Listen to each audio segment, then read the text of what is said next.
All right, hello and good morning, everyone. Today we are going to suffer just a little bit, and we're going to play Super Meat Boy 3D, which, if I understand correctly, is a very, very difficult 3D platformer. So we're probably going to spend a lot of time respawning, a lot of time getting absolutely decimated. So here we go. We're gonna just do a little mild suffering here and there, or the game's gonna lock up. Wow, that is not a good look for the game to lock up in the first 10 seconds. What was that?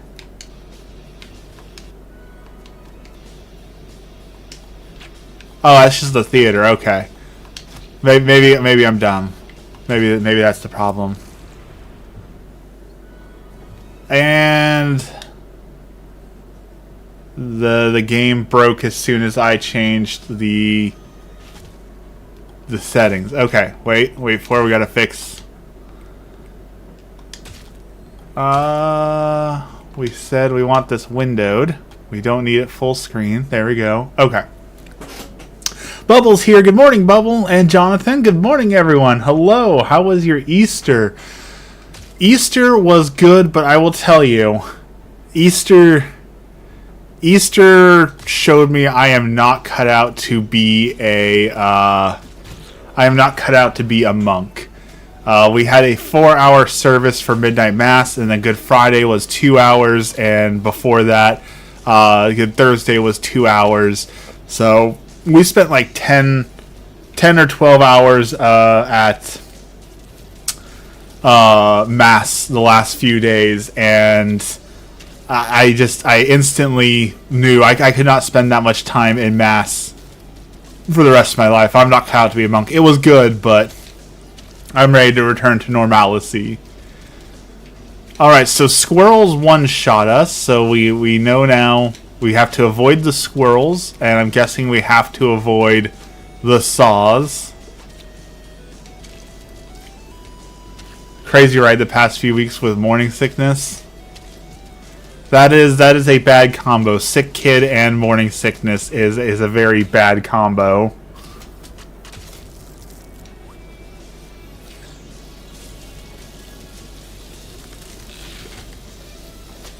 Almost halfway through pregnancy already? Wow.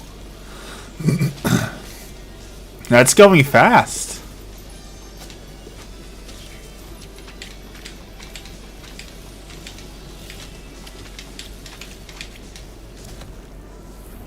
$19 weeks. That is so awesome. Congratulations. What are we doing here? Okay, here we go.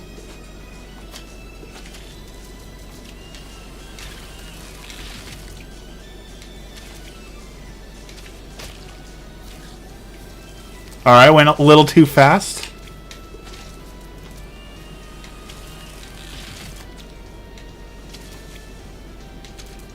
There we go. Okay. I don't want to brag, but this almost seems too easy. Where's the difficulty? You know, this game is supposed to be super difficult, so where is the difficulty?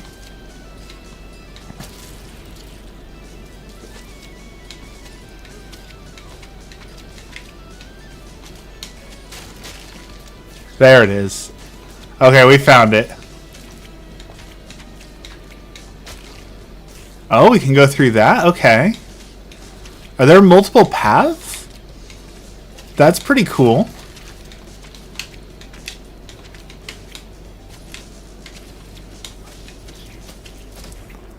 We like a game with multiple paths, multiple ways to try things out.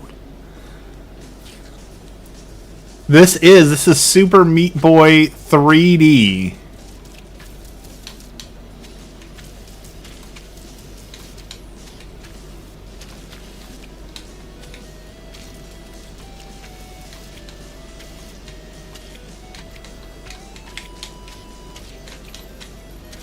And I'm crushing it.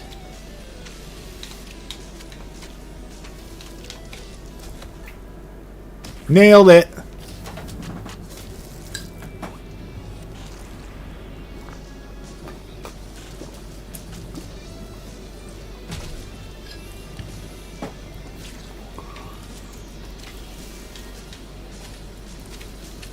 I like the soundtrack so far. It's got a good soundtrack. It's got a lot going on here. A lot of stuff to master. It's nowhere near as difficult as its predecessor. I'm feeling that already. I'm feeling it's definitely not as challenging as Super Meat Boy. I remember absolutely getting thrashed by Super Meat Boy. So this one's feeling a little bit easier, but I'm also only on the first couple levels, so I don't know if it ramps up. Or have you beaten have you played it all the way through? Like, does it for sure not get any harder?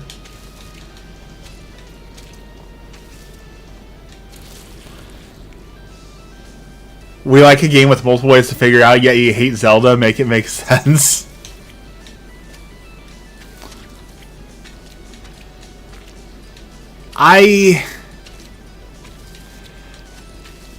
Zelda's just... I don't know what it is about Zelda in particular that makes me despise it, but there's just something to it. There's just something to it. The way that the puzzles are like all designed for like 5-year-olds, you know. I guess it feels insulting when it's like, oh, figure out this puzzle. There's a torch right here and an unlit torch over there. What could you possibly need to do? Oh man, this is a puzzle. You know, I dislike that. This game is what happens when developers hear the song "I Lost My Poor Meatball" when somebody sneezed and took it too far. Twilight Princess had good puzzles. I never played Twilight Princess.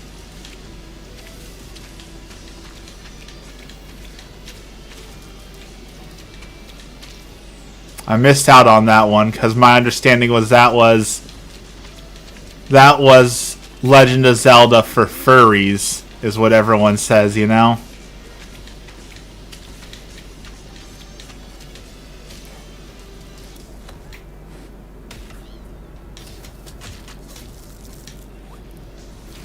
That's the one with the wolf, right? That's...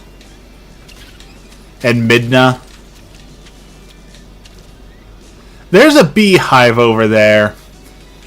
Okay, this is either going to be an absolute secret or it's going to be a stupid way to die. But that beehive over there is just screaming secret to me. So we're probably going to die, but I think that beehive is something. The beehive is not something.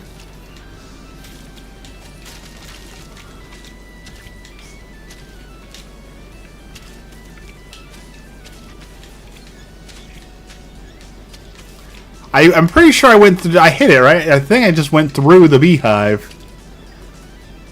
The Hamphis... Hey, dude, drop in and say good job. You're amazing. Never get up because you're showing kindness. Well, thank you. I appreciate that. I understand I streamed super early. Honestly, I probably should have slept in a little bit today myself. The Midnight Mass messed up my whole stream schedule, so I'm still a little tired. But here I am. It's Monday.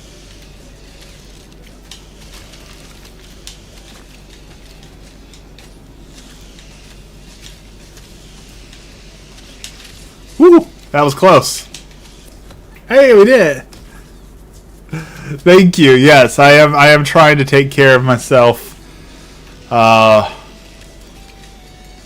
Trying to get more sleep. Preparing for wisdom teeth surgery. That's going to be the worst one. The self-care that you have to do after you get your teeth ripped out of your head is going to be awful. I am not looking forward to that dental appointment, but gotta do it.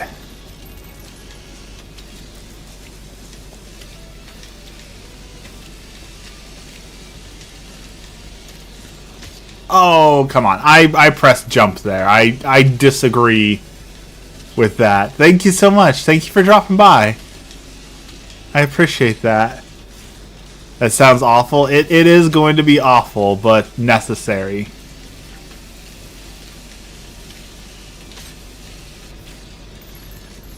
Yes. I stupidly let my wisdom teeth grow in all the way, so I suffered through all the pain of letting the wisdom teeth fully grow into my mouth, and now I have to go through the pain of having it removed. So I could have avoided half the pain if I would have just went to the doctor, but I didn't. So, ooh, vertical levels. I was not expecting a vertical level. That's a cool gimmick. We like that. We like some vertical levels. Getting flashbacks to playing what was that game? With Rash and Pimple, Battletoads. The vertical levels in Battletoad, man, those were awful. Get to keep your wisdom teeth. That is excellent. Wisdom teeth. Why did we evolve this feature? My understanding is that wisdom teeth evolved because there was a period of time where people weren't able to take as good care as their teeth, so the expectation was you would lose your teeth, and so those would recover for the ones that are, you'd have more, basically you'd have more space in your mouth because there would be less teeth and things like that. And as we've gotten better at getting calcium and surgery and all those sort of things, we have not needed those extra teeth. So maybe in another 50,000 years or so we'll stop developing them, but for now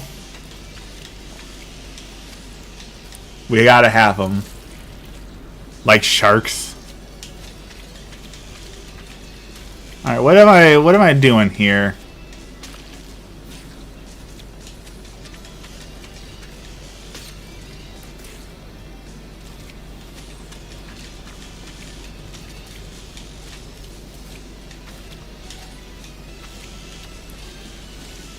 We're going up this. But where are we jumping from here? I don't see... Oh, okay, just jumping behind us. Okay, not too bad.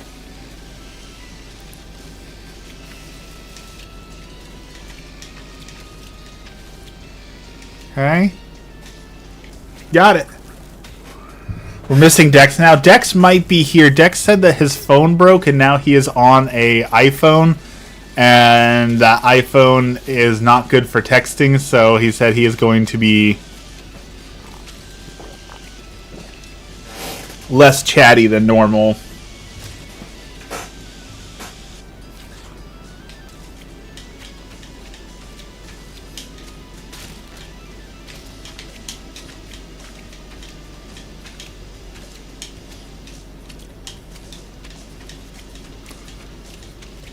Ooh. Okay.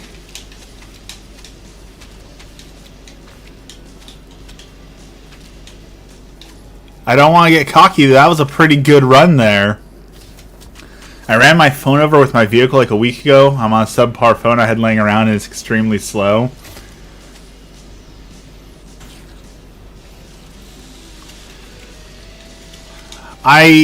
I don't want to buy another phone because I was one of those people trapped in the loop of buying a new phone every year for the latest and greatest.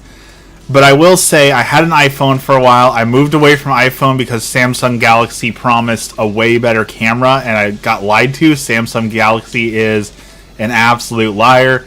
And now I'm trying out the Google Pixel and it's good, but the phone camera on the iPhone is just too good. So I think I'm going to go back to iPhone and I'm just going to stick with that for forevermore.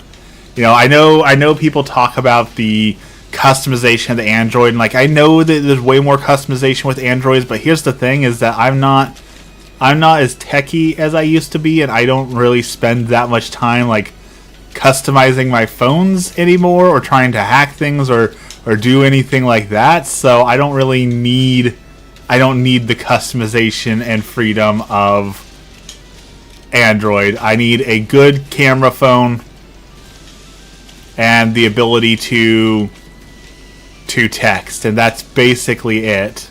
So I think I'm going to swap back to an iPhone before we go to Italy, just so I can have a better camera to play with in Italy, and then that'll be it. No more phones for a long time for me, because I've bought too many phones. I've been a victim of the culture of capitalism.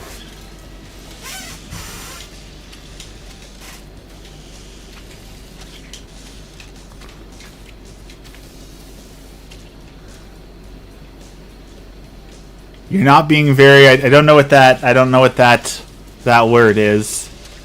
What is?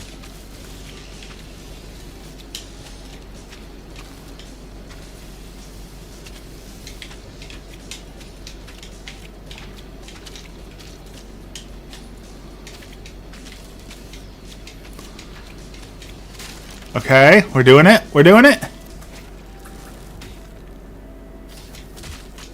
We were too slow. It's Skibidi, but with a special...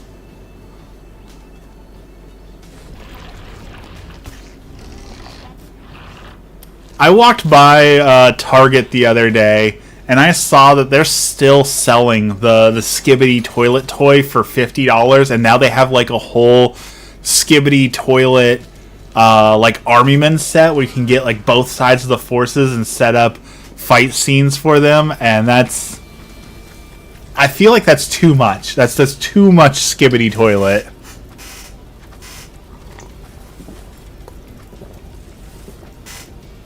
I also got on TikTok, I got an ad for a toy, and it was like a 1990s ad for a dinosaur toy. And it did full on to like, hey kids, are you tired of your boring old toys? Well, check out the Dinosaur XXX. And like, it was an honest to goodness old school kids toy commercial. I haven't seen kids toy commercials in forever. It was so exciting to see a kids toy commercial. Woo!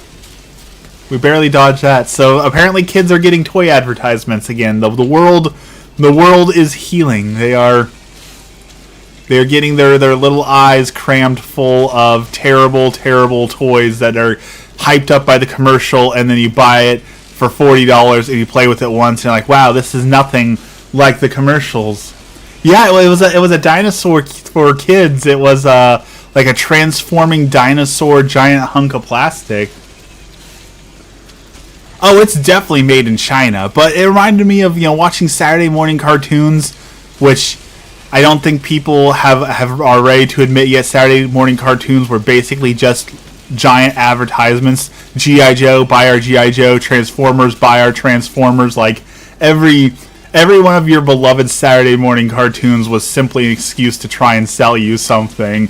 So, when millennials say that they hate ads, but they love their 90s cartoons, they're being a little hypocritical, since 90s cartoons were basically just giant ads. And that's why every season, they had to introduce the Optimus Prime mobile or the My Little Pony mobile or something, so that you could sell more plastic to more children. You know who didn't get a 90s cartoon, who deserves a 90s cartoon? Furby. Furby and, Nightmare in Furbland would have been a great TV show that we never got. We're watching a show with ads and the kid goes, I want to watch State Farm because of the commercial. And that's why companies advertise to kids, and that is only a portion of why people say Ronald Reagan was the devil, when he allowed people to advertise directly to children in that way. Because, before the Reagan administration, any TV aimed at kids had to be, beneficial to society, and Reagan changed that for for the sake of capitalism. Okay, that part keeps getting us, so maybe we should try something different. What we're doing isn't working, so maybe we should just try doing things differently here. Maybe we need to fake it out. We need to, like, jump backwards.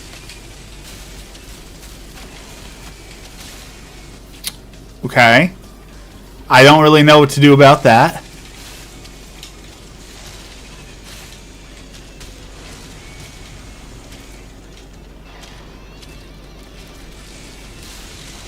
Also, has anyone gone and seen the new Super Mario Galaxy movie?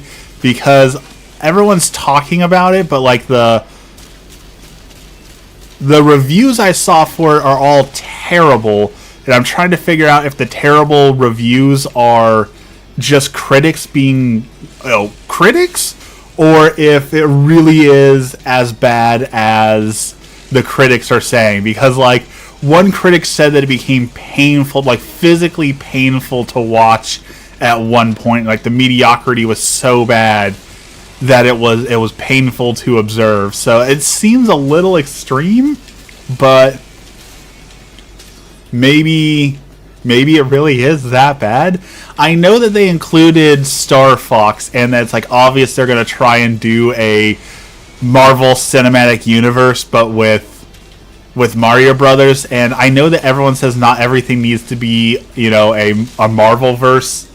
And I'm pretty sure yeah, we don't need a Mario verse. All right, Bubble, thanks for hanging out. Have a good day. Feel better. Tell your kid to get better. We definitely don't need a Mario Cinematic Universe.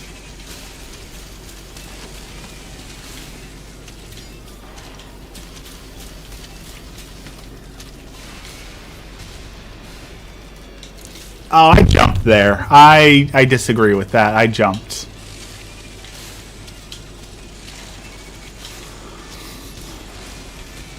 Although, I guess at some point, I mean, they said that there was a Legend of Zelda movie that was in the works, right? So, at some point, I guess Link is going to join the adventure. Which, I don't know how they're going to pull that off, honestly. Because Link doesn't talk, and the gameplay is just puzzles. I don't know how you make a movie out of... that. Gonna watch Project Hail Mary today. I've heard a lot of good things about Project Hail Mary.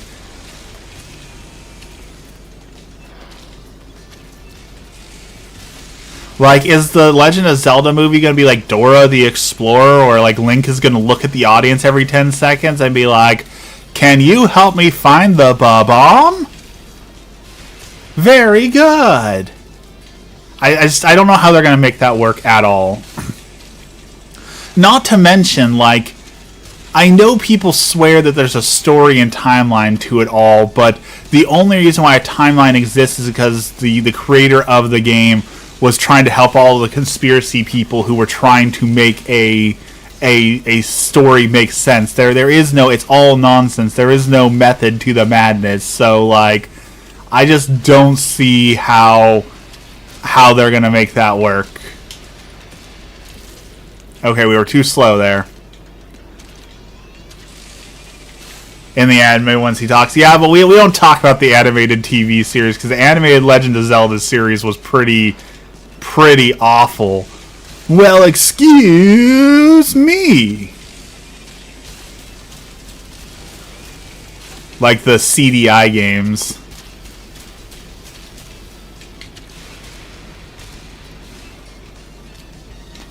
Trying to think of any other Nintendo characters that I would be hyped for seeing in a movie. Let's see, I'm trying to think of Smash Brothers. Who's all in Smash Bros that I would want to see in a character? Obviously, we already have Pokemon movies, so that's not an issue. A Mr. Game & Watch movie, that could actually work pretty well. Like if they did a Rubber Hose style. I know everyone's kind of getting into that Rubber Hose style, Bendy and the Ink Machine. They could probably do something with that.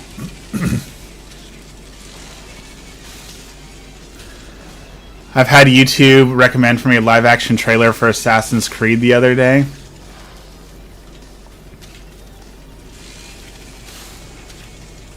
I don't know about that. Like, it depends on if they bring back the modern day stuff or not. The modern day stuff with Desmond was always the worst part of Assassin's Creed. So if they leave the modern day stuff out, it might be good, but I don't know. You know what we really need? We need Law Abiding Citizen 2. Law Abiding Citizen was possibly one of the best movies ever made, so we need more of that. Give me more Law Abiding Citizen.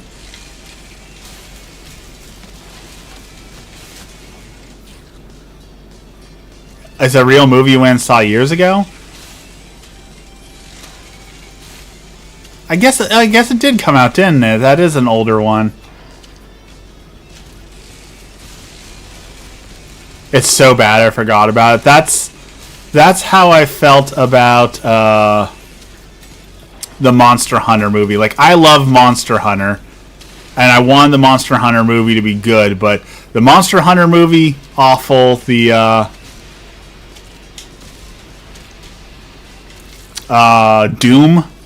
Doom the movie should have been so good. I don't know how they messed up Doom the movie so bad, and we got the abomination that is the Doom movie. Like, Doom is so good. All you need is some mindless violence and some kickin' tunes. KFC's here. Good morning. How do you mess that up in a movie form? And they found a way. They found a way to mess it up. What's going on, KFC? What's new today? Doing calisthenics right now. Very awesome. You know, as someone who knows nothing about the Monster Hunter world, I thought the movie was pretty good. If you know nothing about Monster Hunter, maybe. I can see it at least being some good mindless fun. But, you know, if you enjoy Monster Hunter, you're sitting there, you're looking for your favorite monsters, you're looking for your favorite weapons. It's not like Monster Hunter has a good story, right? Like, Monster Hunter story is always the same thing. The Monster Hunter story is, oh no, there's monsters and we gotta hunt them. Oh no, the monsters came back and we gotta hunt them. Oh no, the monsters are upset, we gotta hunt. It's not like it's a deeply cerebral story or anything like that. So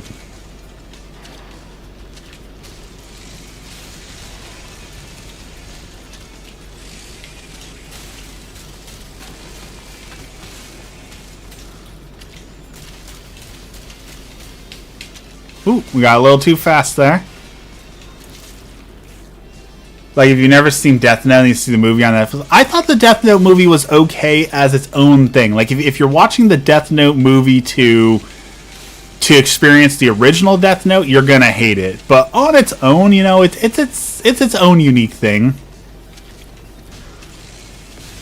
I just started the second season of Frieren, and I'm very excited for that. Frieren, I'm so excited to see everyone saying that Frieren is the best anime ever made, and it's getting the love it absolutely deserves. Because Frieren, I stand by. Frieren is the best anime ever made. I fully agree with that.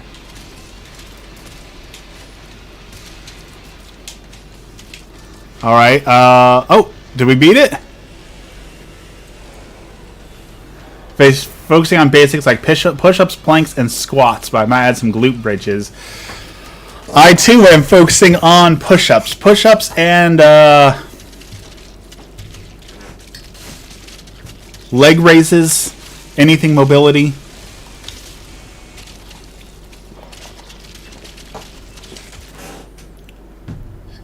All right, first boss down. We beat a chapter. We found no bandages, and we only got 1 A+. So we did terribly. That was real bad.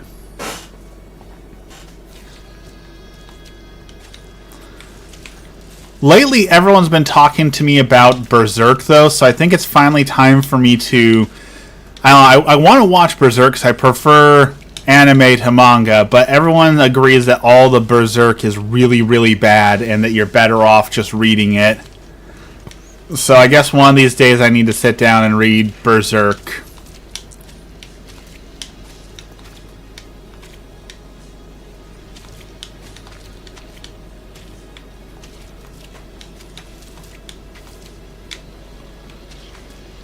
Okay. Oh, we almost jumped right into that saw, but we didn't.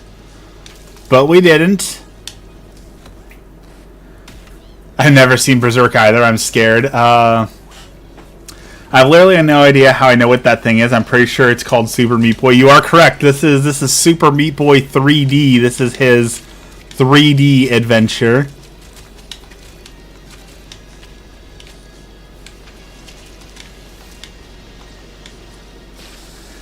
Berserk, I've heard Berserk is good, but I've also heard, it's not for the faint of heart. That there's a lot of subject matter that's very, very difficult for people to swallow, and that they don't hold back at all on any of the difficult topics. So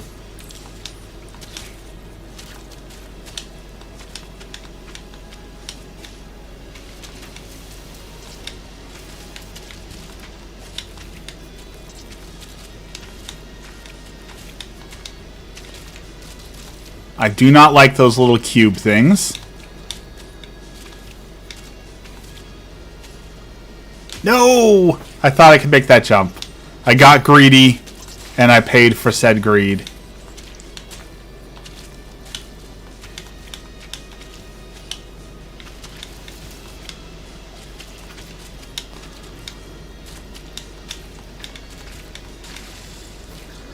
I want to know what's leaking out of him. Is it blood or is it flavoring? I'm pretty sure it is blood leaking out of him, because you can get like bandages and stuff to stop said bleeding. I know that people will tell you, like, if you're eating a raw steak, that's not blood coming out of it. It's just hemoglobin, and that's just natural. But I have never believed that, and I do not enjoy a bloody steak that still has blood on it, I've never been a fan of steak in such a manner.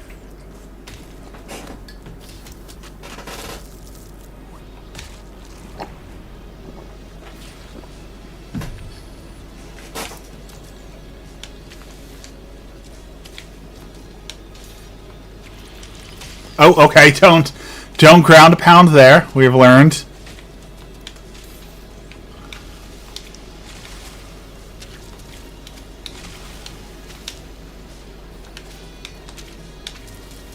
Ooh. I'm in a flow state here. We're flowing. We might actually done that one fast enough to get an A+. Oh, never mind, not even close. 2 seconds short. Here I thought I was actually kicking butt on that one. Here I thought we unlocked a flow state. It's actually so much worse than blood if you think about it. Why is that? Where are we going? What are we doing here? Oh, I see.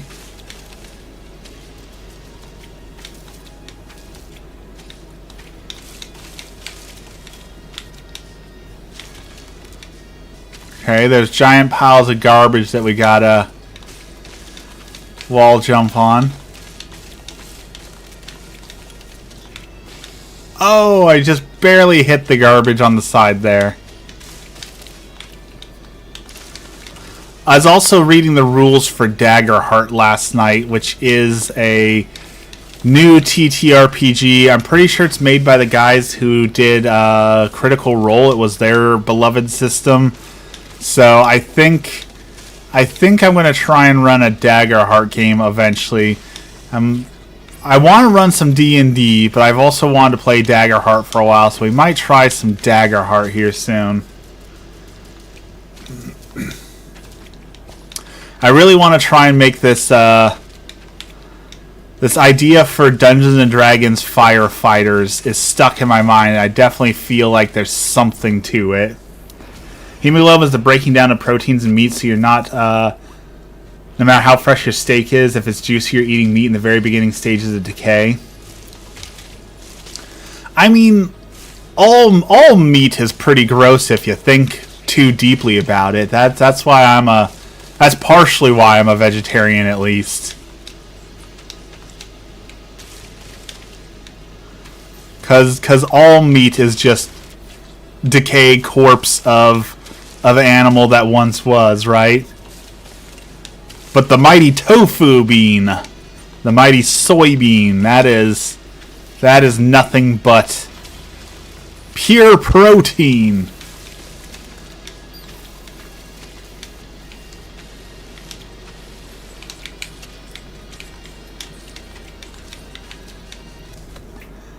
I cannot wait for the protein craze to pass, by the way. I don't know about all y'all, but I'm so sick of try our protein water and our protein shake, and now we have protein soda, and I need to get a box of tissues in here.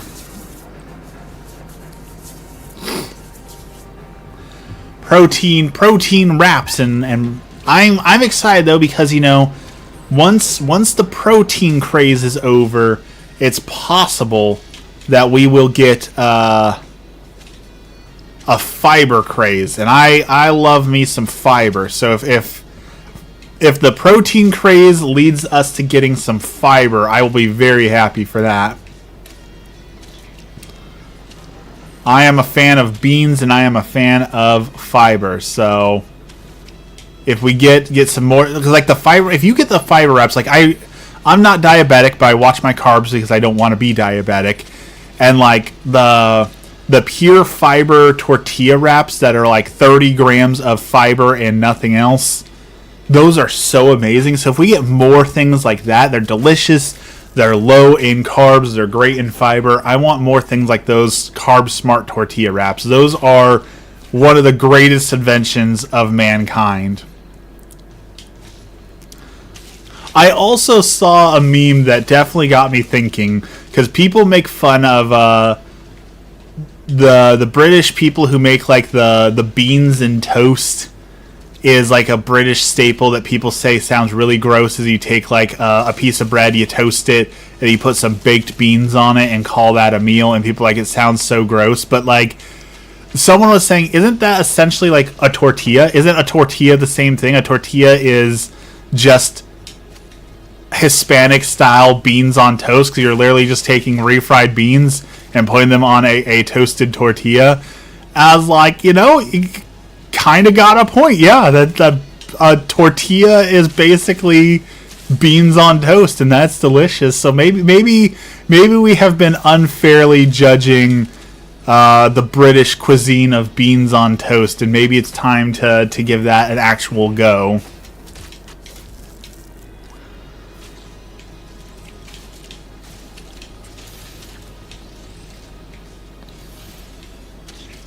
I'm not sure if we were supposed to fall down all the way like that, but we did. I can't tell if we just dumb lucked into that, or if there was like a whole part of the level that we just skipped, or what happened there, but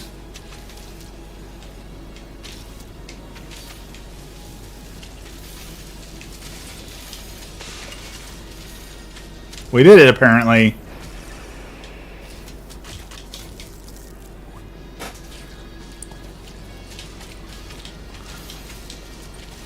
All of these A+ times are so like, if you beat all these levels at A+ time, I think you'd beat this game in just like an hour or two. Virus, hello, good morning. How is it going? Welcome in.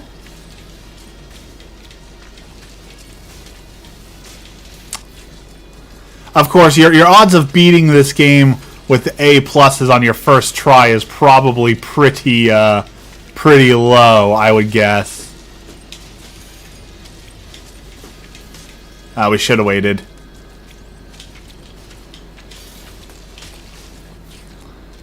What's going on, Virus? What's up with you? What's the good news?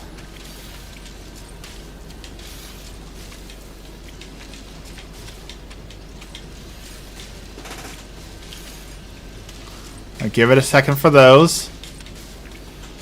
Ooh! Ooh! We're doing it! We're doing it! We did it! I'm doing pretty good this morning. A little tired. midnight mass threw off my entire schedule because I'm an old man at heart. I go to bed at 8 o'clock, so I had to go to the mass that started at 8 p.m. and it went all the way until midnight. So I'm a little tired still. It was a little late for me. Finally got a full night's of sleep. That is good. I'm glad you got a full night's sleep. All right, let's wait for a second for that. There we go. Patience paid off.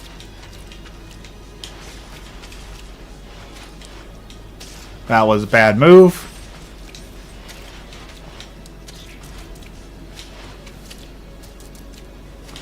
Should have waited a second. But this year, so overall the Archdiocese this year had 1,600 new people coming into the church, and next year our Archbishop is predicting 2,000. So there is a chance in the next couple of years that our church legitimately runs out of room, and I don't know what the church does at that point. Like, if you want to go to mass but you can't because there's literally no room for you anymore, I don't know how the church is going to deal with that. The numbers are going up and up and up. Oregon, where I'm in the state of Oregon. Oregon is experiencing a great revival of faith. Now, I know that overall, we're still losing numbers. Like, if you look at the numbers since like the 1990s to now, Christianity has declined like 30-40%. So we're still losing numbers, but Oregon itself is experiencing somewhat of a revival.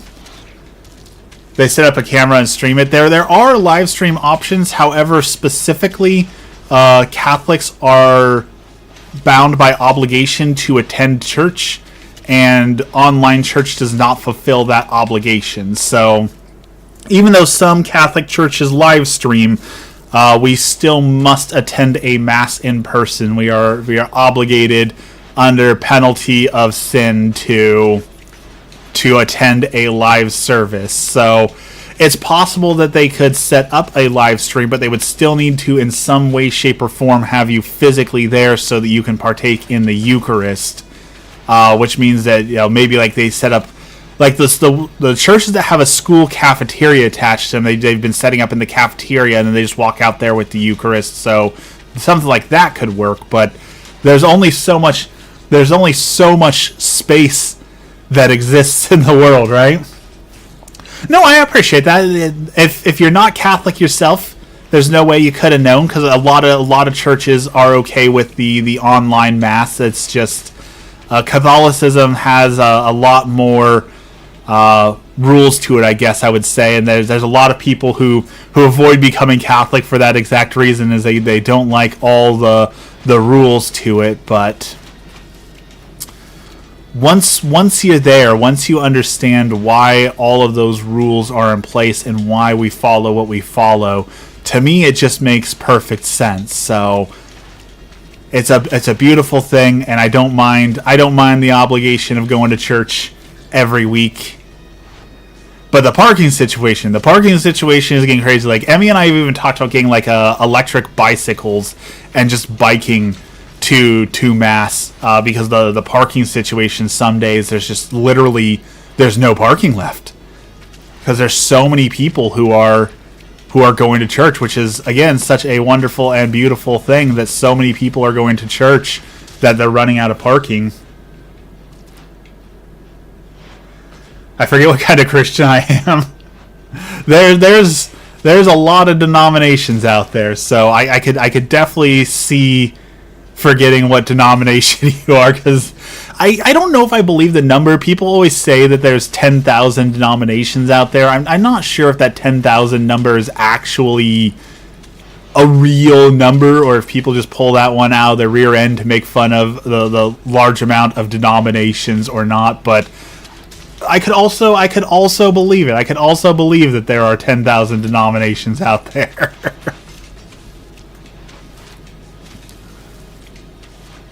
because it seems like every few days there's some pastor making up their new denomination for whatever that they think is important.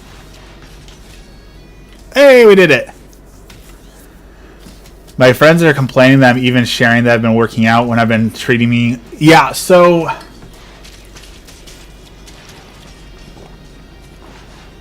one of the things, I'm fun to talk to, thank you. One of the things that I learned on a journey of self-improvement, and I think you're experiencing it, is people will tell you all day long, yeah, you should work out, you should take better care of yourself, you should do all these things. But once you actually start doing it and start improving, the haters will come out, because especially if you're the fat friend, the second you're no longer the fat friend, it becomes, oh, what? So you think you're better than me? People become so mad and jealous because you're basically holding up a mirror to them, and they're upset because you're doing the things that they claim to do or the things that they claim to enjoy, but you're actually doing it. And once you start actually doing it, now all of a sudden you're holding up a mirror to them like, oh, I don't actually go to the gym, I don't actually work out, I'm not actually dieting. So now this person is making me feel bad because they're doing the things that I say that I do, or they're taking the advice I always said to do. And that's when the haters really start to come out.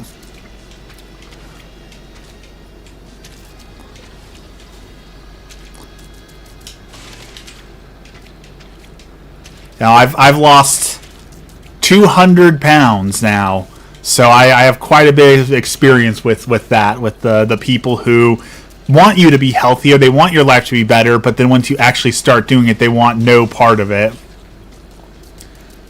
It's kind of like when the trope of the toxic best friend who's like, girl, you need to cut all the toxic people out of your life, and then you cut them out of your life and they get upset when you're like, yeah, but you're the toxic one too, right? People don't like that mirror being held up to them. It's one of those rules for thee, rules for me sort of thing.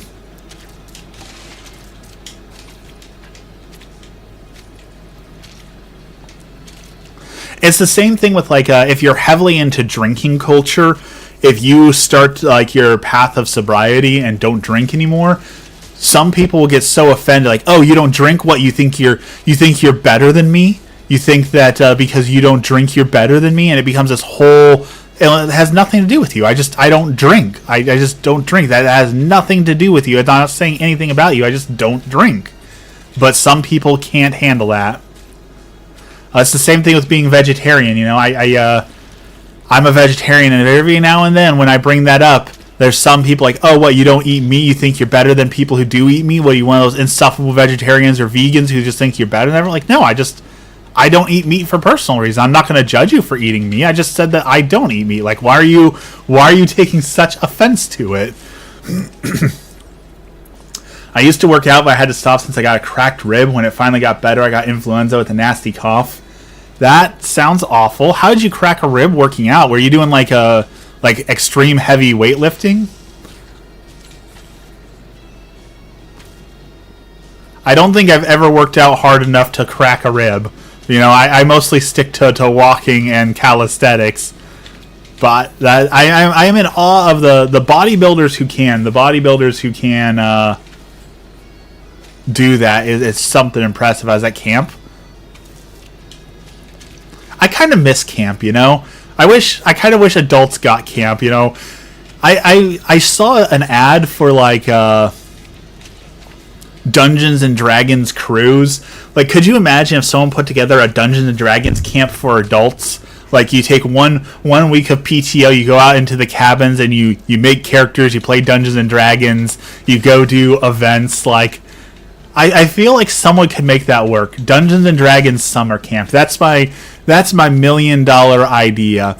The first day you show up, you make characters, and then when you have events that you have to go physically go do the events you physically do are to unlock rare items for your character, and then every night you're playing the actual game, and at the end of the week there's a big bad boss that you've got to beat. And obviously the campers who got the magic items are going to have an easier time with the fight than the people who who didn't win the events, so you have to go win the spirit events to get items to be able to win the game. I think I just had a legitimate $1 million idea. Dungeons and Dragons camp. No one steal that. That's mine. I'm trying to create a character based on Akari from Jujutsu Kaisen. I have not. I only watched about the first 10 episodes of Jujutsu Kaisen, so I don't think I know Hikari. What's he do? Maybe we can build him.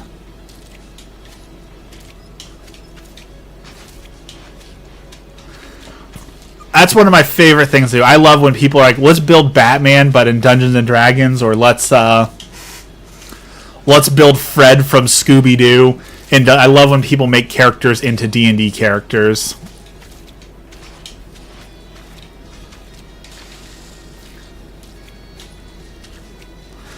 One of the D&D characters I really want to play, I really want to try a samurai fighter, and I really want to go full ham on the weeb culture. You know, I want to write haikus for my character. I want to write haikus like you do in I want to say Way of the Samurai, but that's not right. Ghost of Tsushima. I want to sit there and write haikus with my character, just full on cringe weeb stuff. I do need to finish the anime. I definitely need to finish Jujutsu Kaisen. I've heard nothing but good things about it.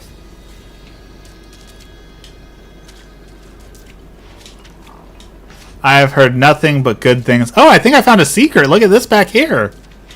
Did we find... We found a secret. By total accident.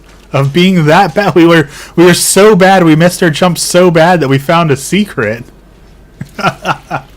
He's gambling incarnate. You know, I don't think there's any D&D based classes that deal with the gambling mechanic. I mean... There are, of course, classes that are a little bit more heavily dependent on luck and things like that, but I would really enjoy a class that spends a lot more focus on rolling dice, spending gold. Like in Final Fantasy VIII, there's that summon Yojimbo, where you give him money, and depending on how much money you give him, there's a chance he'll draw like different swords, and those swords have different powers and things like that, so... I could see an ability like that, where if you spend X amount of gold and you do X amount of more damage or something like that. I don't think we have anything like that in D&D. Maybe I should spend some time building that. There's a couple classes I've always wanted to build in D&D. I've wanted to make a Furby Warlock. I always thought would be an absolute blast in Dungeons and Dragons. A Furby-based Warlock. I've always wanted to make a fighter subclass based on Juggalos. I've always thought having a fighter that their bonus action would be kicking a jug of Faygo for their bonus action would work pretty well. Depth perception going crazy here. They are definitely leaning hard into that 3D aspect. They are taking full advantage of all three of those D's. I don't know if I'm going too fast there or too slow, but I keep falling for the same thing there. Oh, so close. Domain expansion make it difficult. Well, there's always... I know it's a whole trope where people try and make D&D into everything, you know, as a D&D game. But there are other systems out there, and there are some systems that work way better for, like, anime-style characters than Dungeons and Dragons. You know, you could always run, like, Mutant Mastermind, for example, has a lot more options for superpowers because it's built to be like an X-Men simulator and things like that. So there are other TTRPGs other than D&D that might work better for it.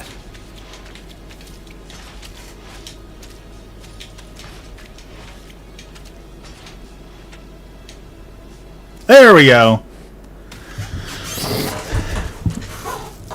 Monk class. There's an alternative to the monk class now. D&D Beyond just officially launched the Pugilist as a playable class, which is a really well-loved homebrew class for D&D that's based on hand-to-hand combat, but it's more like a rogue fisticuff sort of class rather than a monk. So if you want some other hand-to-hand options other than monks, people really love the pugilist.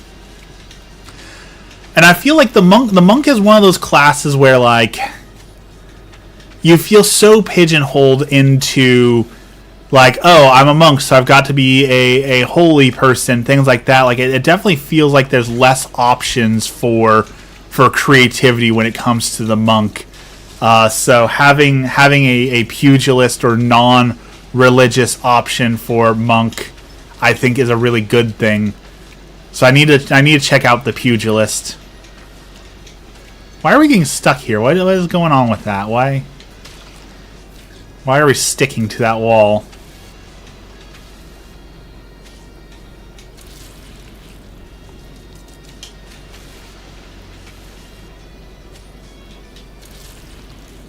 Are we not jumping? Is that the problem? Are we not hitting the... I did that so fine. Why is this now not cooperating? Like, it's not giving me the error I need to... You know the Demogorgon? I've never actually watched Stranger Things, but I know the Demogorgon. I know that part of Stranger Things, but I've never actually watched Stranger Things.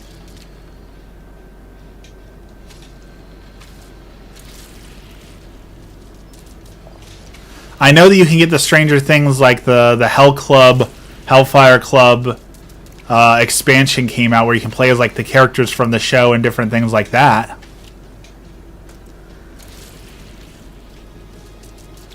They made an official one now. You can get an official, like, Demogorgon stat block. Did you beat it?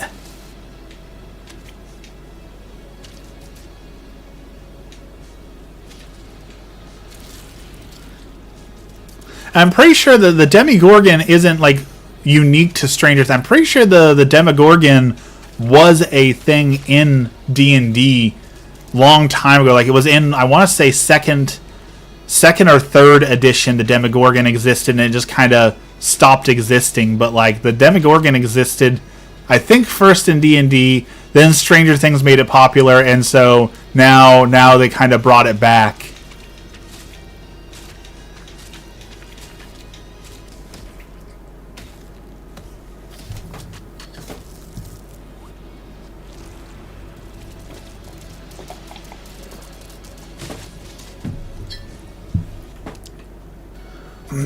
I think. I'm pretty sure.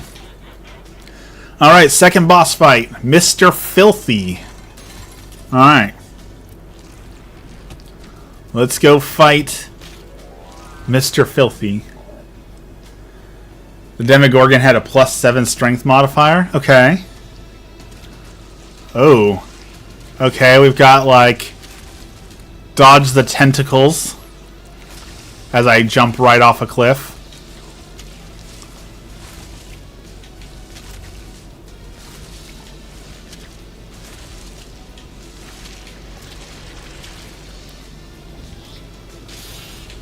Okay.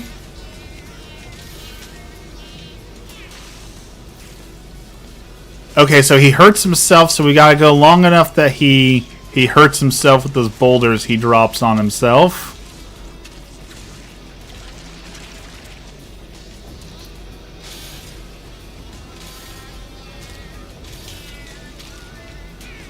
Okay, we can fake that out. We can do that. I'm gonna jinx myself here and say this doesn't sound too bad. I died choking the other one. The DM says so when the Demogorgon killed us, we'd come back as our D&D characters. That sounds fun. As long as it's fun, right? That's all that matters. D&D is about having fun, so as long as it's fun, that's all that matters, right?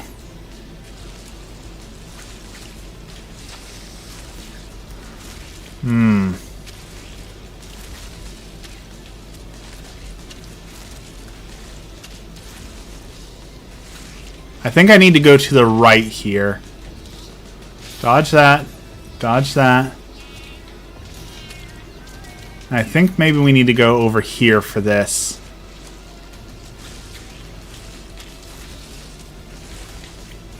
Yeah, okay. Oh boy. Oh boy, okay. That got real fast.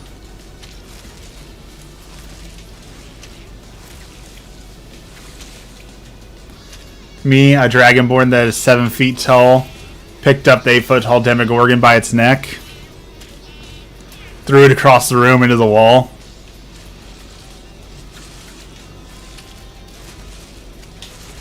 That's the kind of thing that makes D&D, right? Those epic moments where you do things that are so cool. Like, how did I manage that? That's when D&D is at its absolute best.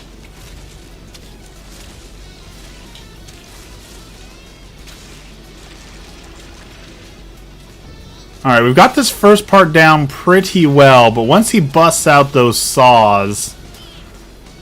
Got a lot of natural 20s that day. I am the opposite. I very often find myself with cursed dice that are not rolling at all.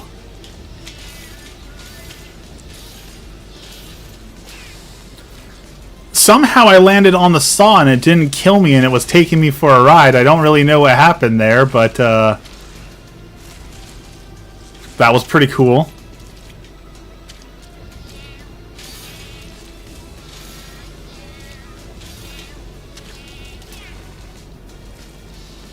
I have no idea how to beat these saws.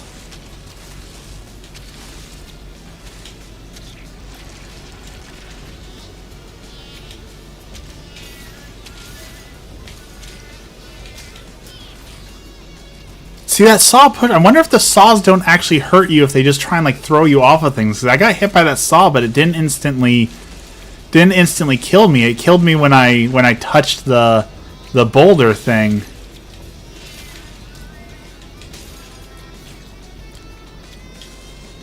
So I wonder if I'm going about that the complete wrong way.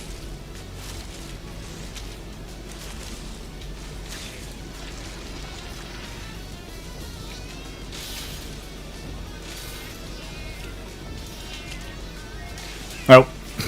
As I walk off the cliff.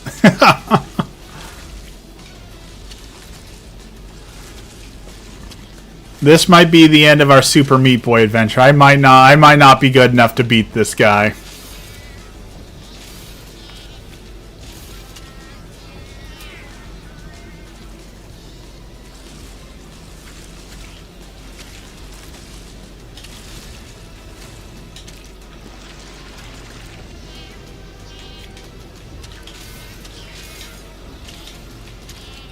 Oh? Okay. Okay. Oh, I jumped short there. I'm kind of a jack of all trades. I'm a Dragonborn Paladin. I'm a great fighter. Smart, cast spells, do anything. That is why I love Paladins. Paladins definitely do feel like they can do everything in D&D. They've got the strength, they've got the charisma. Usually you've got constitution, dexterity, you've got spells.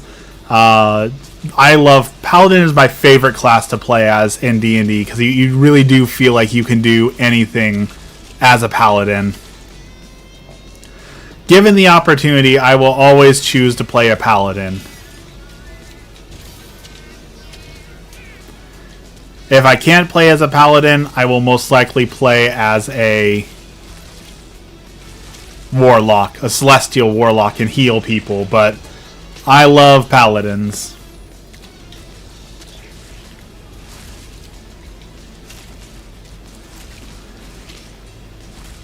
In Baldur's Gate 3 right now, though, I'm playing as a Kobold Barbarian on the Path of the Giant, and his goal is, if he can get giant enough, he'll be a real dragon, and so that's his life goal, is to be a real dragon. So that's a lot of fun to play around with the getting giant mechanic and trying to become a giant real dragon.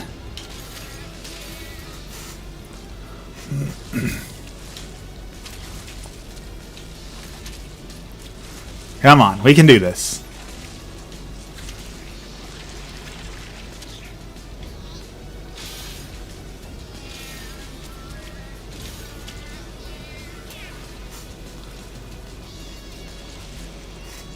Jump. Jumping back over there. Then we jump back over here. Short hop there.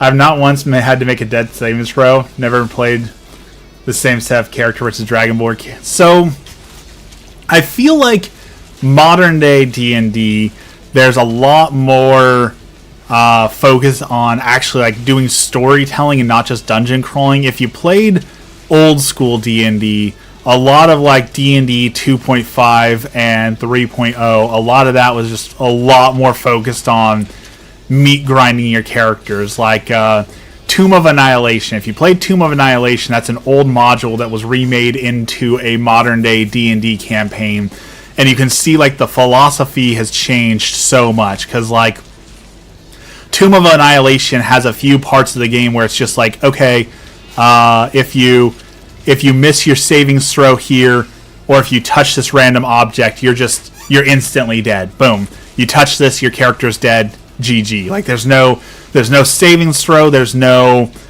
it just is, yep, you're dead. And there's a lot of traps where it's like, oh, you didn't see this trap here, well, you're dead. So the a lot of modern day D&D, and I think it's better this way, is more focused on keeping characters alive to tell stories rather than just this meat grinder of make a new character every session because you're going to be going through characters left and right because we exist here to destroy your characters.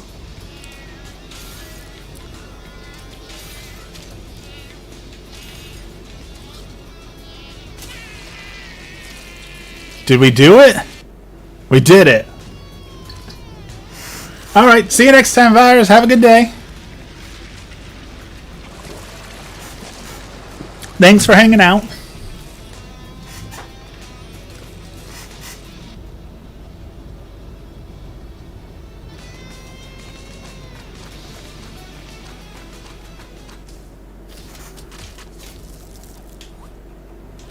Okay, 20 deaths. That's not too bad. I don't feel like that was too bad.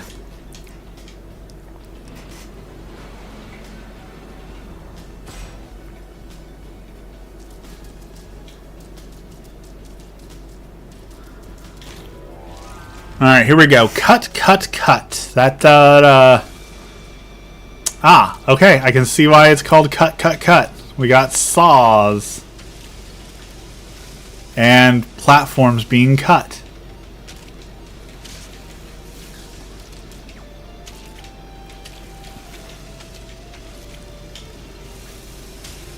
I misjudged when that log would show up.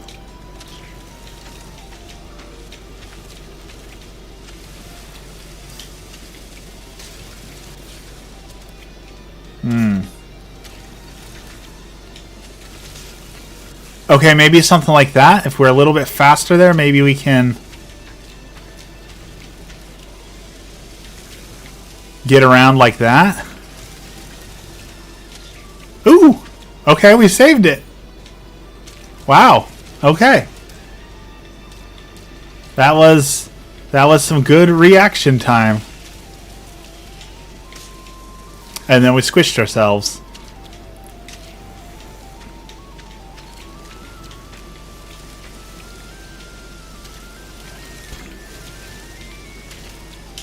Okay.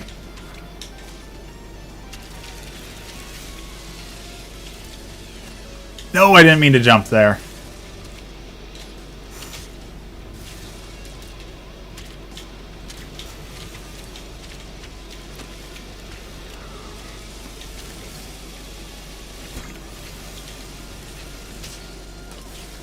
Meat Boy's got a little too much gusto in him. You know, sometimes when you jump and you're moving around in the air, you're flying around so fast.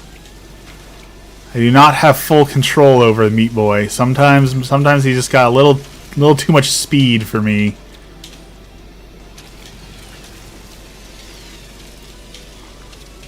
Oh, okay.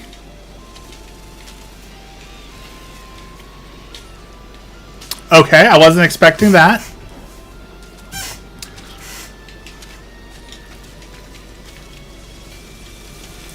Here we go. I like that the levels are only like 20 seconds long. You learn, you move on, you learn, you move on, you learn, you move on. It's very quick paced. I really enjoy that. It also makes the pain a little easier. That you're not stuck on, like, watching the old Mario Maker videos where people would be stuck on certain levels of Mario Maker, and they would literally spend like hours on one Mario Maker level getting through like one part. Like I do not have the patience for that. I could not do one Mario Maker level over the course of 4 hours. Like the original U-Break, where someone was like doing 18 hours before it's ever beaten, 18-hour sessions, just showing off the game, trying to beat it. That was too much. That was too much.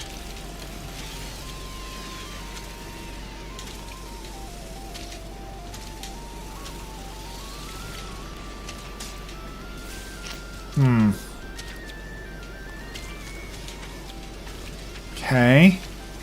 Don't know exactly what I did wrong there, but we'll try again.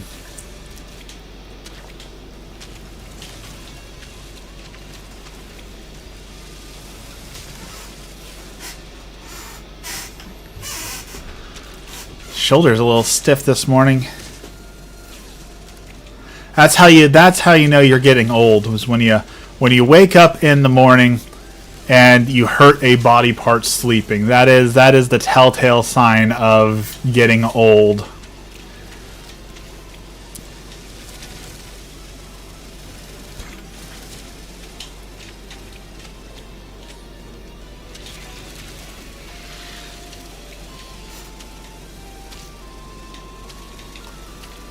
Okay.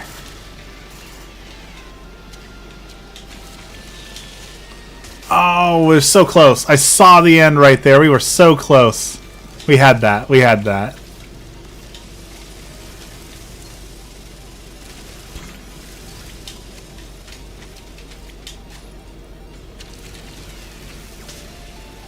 I disagree with that. I feel like I was on that platform.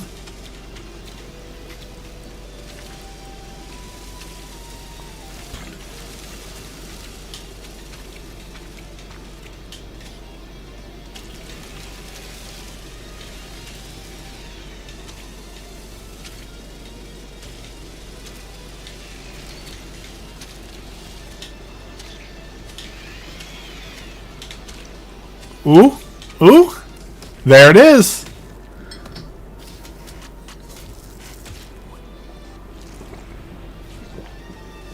We were way too slow there, but we made it. I don't know what I expected there.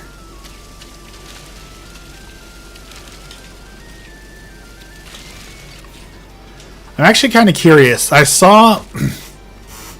almost out of time for the day, but I saw it said changing your character, they have different abilities. Have I unlocked any characters? No, you need bandages to unlock. Wow, there's a lot of characters. Holy cow, look at all those characters. Okay, we have not unlocked any characters yet, though. We have not gotten enough bandages to... We're not good enough to play as anyone else. I mean, I guess the game is called Super Meat Boy, so you might as well play as Meat Boy, right?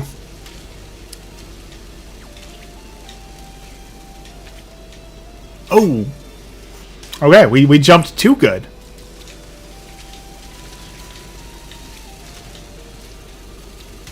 Why would you want to play as anyone else?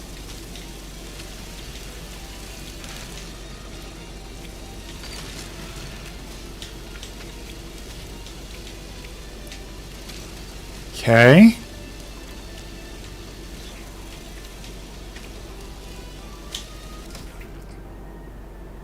All right.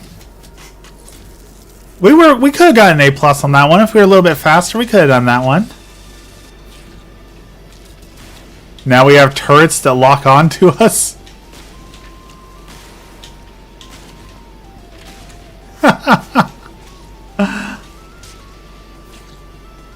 Why are you suffering an Easter Octave, child?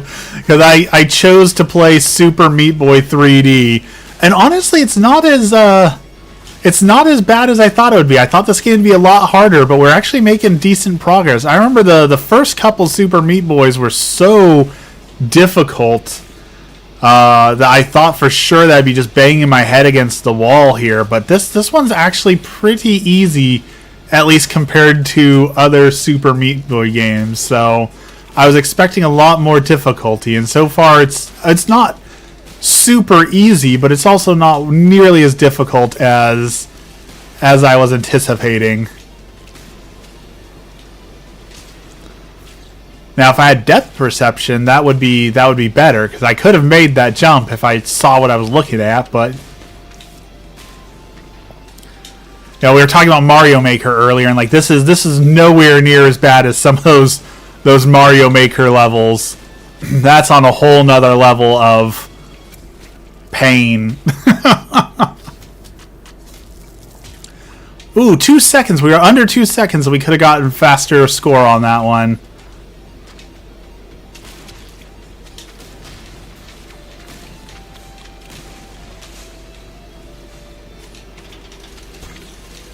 Ooh, we lucked out right there.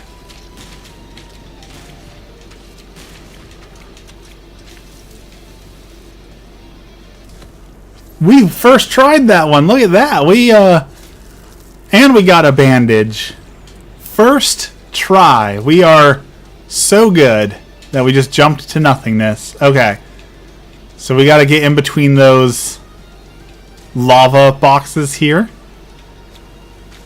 Okay, nothing too crazy yet.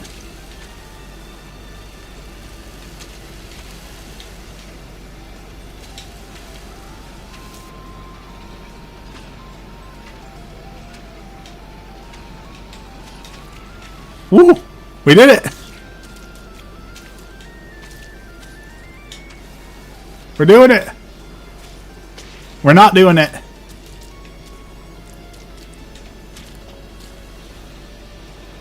How was your midnight mass, Peace?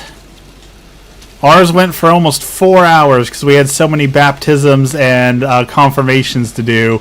How did you guys do?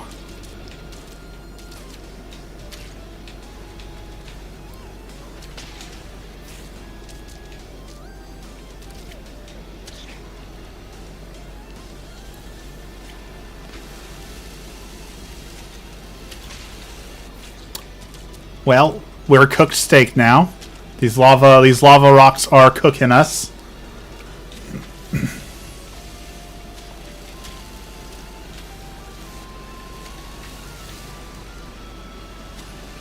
I keep forgetting to properly move backwards there. That 3D perception is messing me up on that one. There we go. There we go.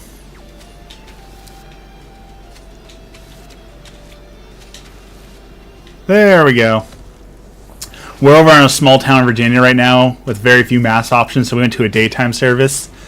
Nothing wrong with that, right? Sometimes you just gotta go to the mass that's available to you. I'm a huge fan of masstimes.org for that exact reason. We are often traveling, and sometimes the night before we're, okay, let's look at all of our options for church and let's figure out what masses are happening and when, and figure out which one we can go to. I know that there are some valid excuses for missing mass while traveling, but I definitely feel like there's a lot of people who just go with, well, we're traveling, so we don't have to go to mass, and there's no attempt made. Like, I feel like more times than not, you can make it to mass, especially if you're traveling in any area that's got multiple Catholic churches. There's more than often going to be 3, 4, 5, 6 masses available to you. Like, even Emmy and I have a favorite place that's way out in the middle of nowhere that we often go to, and it even has a tiny little Catholic church that it's got one option. You can go one mass. But you know what? We go when it's available.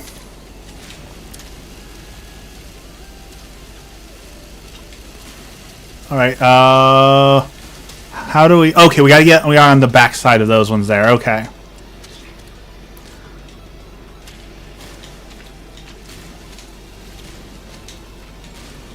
It's the same thing like when we're planning on traveling. We want to go to Italy, which obviously Italy, that's not going to be a problem to find a Catholic mass, but we want to go to a bunch of countries like Japan. You know, even when we go to Japan, part of like our trip planning is going to be looking at Japan and figuring out, okay, what areas in Japan have Catholic churches, because we can't go to a place in the Catholic, or the place in Japan if there's no Catholic churches, right? We simply can't go there if there's no mass.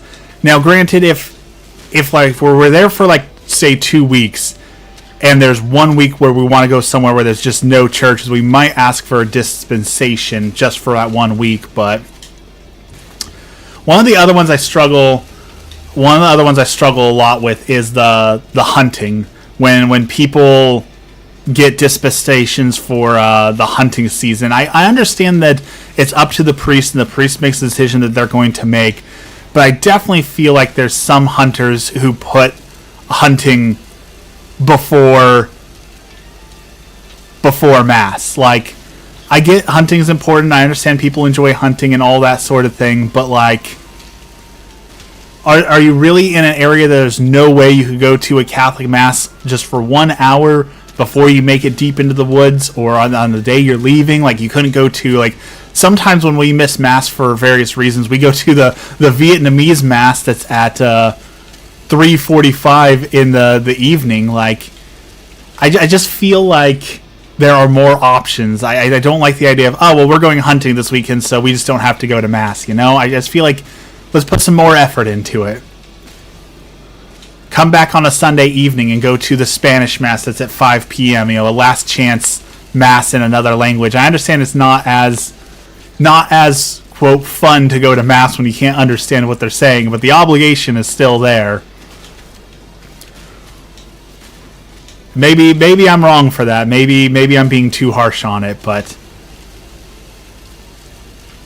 in the 3.5, 4 years that I've been officially Catholic, I don't think I've ever asked for a dispensation once. We're just going. We're just going. Nagasaki, here you come. I would love to go. I want to go to Nagasaki. I definitely do want to go to downtown Tokyo. I don't like big cities, but I definitely want that experience of like just being lost in downtown Tokyo, because it's so massive, right? Like, I want to see it. I want to experience it. I don't want to be there for more than a day. I will spend 1 day in downtown Tokyo, and then I would rather go to like the country areas that have like shrines and smaller cities. Like, I definitely don't want to spend my entire time in Tokyo. And like, I love miniature things and gacha, like the little gacha capsules. Tokyo's very famous for all their little gacha capsules and all that. And like, unfortunately, that is a thing that I have grown out of with Catholicism, as I'm not into the little miniatures or consumerism nearly as much. So like, my whole dream of going to Tokyo and getting a bunch of miniatures and stuff has definitely decreased, because, well, I don't want to buy a bunch of plastic garbage that's just going to end up in the garbage or the ocean someday. So I want to see Shibuya Crossing after seeing it in a billion video games. Is that the one in Persona that people are always talking about? I know there's some locations in Persona you can find in Japan, and people make a trip to Japan just to find the Persona areas. Ah, it's too fast.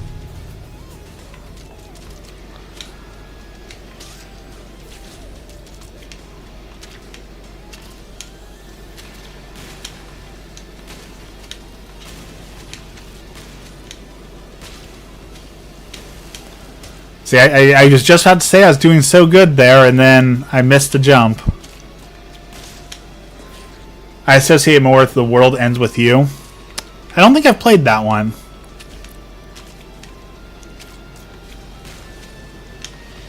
Oh, we almost had that. Did not almost have that one. I think the next one I want to play, people have been talking about the game Baba Is You. It's a puzzle game, and they said that it's really, really, really good, and I missed that one when it came out, so now you can pick it up for like $1. I think I need to play Baba Is You next. I've heard a lot of great things about that.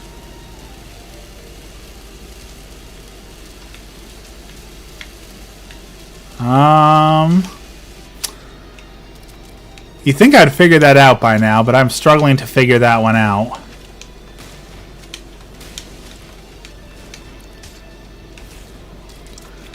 And I guess someone has to bite the bullet at some point and play I Am Jesus Christ. Though if you read the Steam reviews on it, there's quite a few Steam reviews for I Am Jesus Christ that have come out, and it's weird because some of the reviews say that it's a really good like retelling of the Gospels and all that, and other people are saying that it's not a good retelling of the Bible at all. So I'm really curious to why there's so many people who are saying it's very, very good to the source, and then there's other people who are saying it's not good to the source. I'm kind of curious to see who is right on that.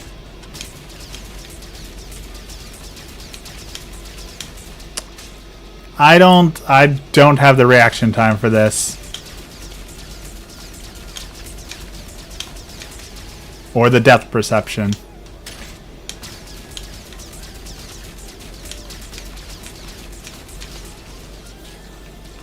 I do not know how it's going that fast.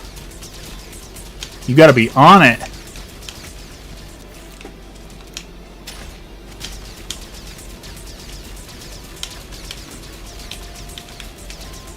Almost. Alright. It's about time for me to go to work anyway, so let's give this one more good try here. Oh, we were so close. Okay. I have to go to my real job now, unfortunately. Someday I'll make it enough as a streamer that I don't have to go to real work, but for now, we have to go to real work. So let's end with our prayer as always. Take off my hat. In the name of the Father, the Son, and the Holy Spirit, our Father, who art in heaven, hallowed be thy name. Thy kingdom come, thy will be done, on earth as it is in heaven. Give us this day our daily bread, and forgive us our trespasses, as we forgive those who trespass against us. And lead us not into temptation, but deliver us from evil. Amen. Thank you, Lord, for this blessed day, and thank you for all that you do for us. Today we continue to pray for the catechumens who entered into the church, all the people who have started a new life in Christ, a new life in your church. Help to strengthen them through this Easter season and bring their hearts to fire so they may serve you and live in your glory for all the rest of their days. We pray for our politicians that they may make better decisions, that our politicians may bring about an end to war and do decisions that will help all the people in the world rather than their own interests. We pray for those who are suffering, whether it be with mental illness, physical illness, in the hospital, alone at home, wherever they are. Lord, be with them. And during this Easter season, Lord, help us to recognize the needs in our community, people who are starving, people who need shelter, people who need physical items, whatever those needs are in our community. Lord, help us to recognize them and provide for those people. And finally, as a special intention, Lord, let's pray for the souls in purgatory, the souls who have been forgotten, the souls who have no one left for them. Lord, help them. All this we pray in the name of the Father, the Son, and the Holy Spirit. Amen. All right, that is it for me today. Thank you so much, everyone, for joining me. I'm pretty sure it's just Peace Ribbon. Oh, excuse me now. So thanks for hanging out with me to the very end. Have a great day. We'll be back at it on Wednesday. But for now, like I said, I gotta go to my real job now. So have a blessed day, everyone, and we'll see you again on Wednesday.